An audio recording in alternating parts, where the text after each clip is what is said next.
मटणपेक्षासुद्धा भारी चवीची आज आपण अगदी गावरान पद्धतीने गावाकडच्या पद्धतीने झणझणीत अशी वांगी आणि बटाट्याची भाजी बनवणार आहोत. अगदी सोपी आणि झटपट पद्धत आहे, तेवढीच चविष्टसुद्धा होते.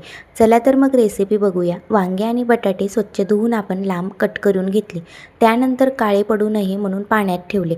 नंतर आपण लाल चिरलेला कांदा हाय फ्लेमवर लालसर होईस्तोवर परतून घेतला. त्यानंतर तो एका प्लेटमध्ये काढून घेतला. त्यानंतर थोडं खोबरंही घेतलं, जे बारीक कट केलं ते सुद्धा थोडंसं लालसर होईस्तोवर परतून घेतलं. हे सगळं खोबरं आता आपण परत एका प्लेटमध्ये काढून घेणार आहोत.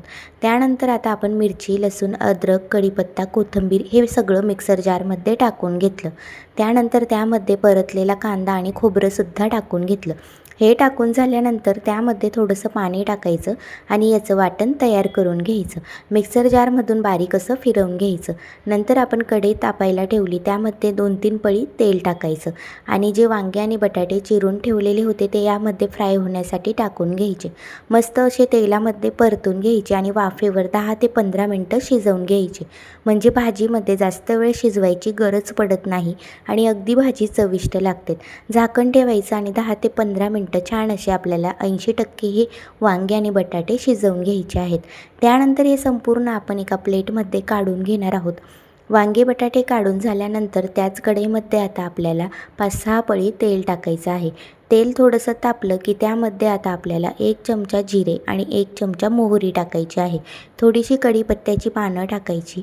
हे सगळं परतून झालं की त्यामध्ये वाटलेला मसाला टाकून घ्यायचा. तो सुद्धा मंद आचेवर आपल्याला छान असा परतत राहायचा आहे. सतत परतत राहायचा म्हणजे तळाला लटकत किंवा चिटकत नाही. त्यानंतर मसाल्याला छान तेलसुद्धा सुटले. आता आपण यामध्ये लाल तिखट, काळा मसाला, गरम मसाला, धनेपूड, जिरेपूड सगळं मसाले टाकून घेतले. सगळं असं छान परतून घ्यायचं. मसाल्याला छान तेल सुटले की त्यामध्ये आपण जे वांगे फ्राय केले होते ते टाकून घेणार आहोत. वांगेसुद्धा टाकल्यानंतर मसाल्यामध्ये आधी पाणी न घालताच वांगे छान परतून घ्यायचे. संपूर्ण वांगे परतून झाले की त्यामध्ये आता भरपूर अशी बारीक चिरलेली कोथिंबीर टाकायची आणि चवीपुरता मीठसुद्धा टाकून घ्यायचं. हे सगळं आपल्याला पाणी टाकण्याआधीच करून घ्यायचं आहे. छान असं संपूर्ण परत मसाल्यामध्ये एकजीव करून घ्यायचं. नंतर यामध्ये तुम्हाला पातळ किंवा रस्सा भाजी जेवढी ग्रेव्ही हवी असेल त्याच पद्धतीने पाणी ॲड करायचं. आवश्यकतेनुसार पाणी टाकून झालं की उकळी आली की 10 मिनटं छान अशी मस्त शिजवून घ्यायची. तुम्ही बघू शकतात अगदी छान अशी मसाल्याची ही वांगी आणि बटाट्याची जशी पंक्तीत मिळते ना त्याच पद्धतीची भाजी तयार झालेली आहे. अगदी झणझणीत गावरान पद्धतीचे वांगेसुद्धा होते. गावाकडे मिळतात ना तेच वांगे, त्याच पद्धतीने आपण अगदी गावरान पद्धतीची ही झणझणीत अशी वांगे आणि बटाट्याची रस्सा भाजी तयार केलेली आहे. ही या पद्धतीने एकदा ही भाजी नक्की ट्राय करा, सगळ्यांना खूप आवडेल.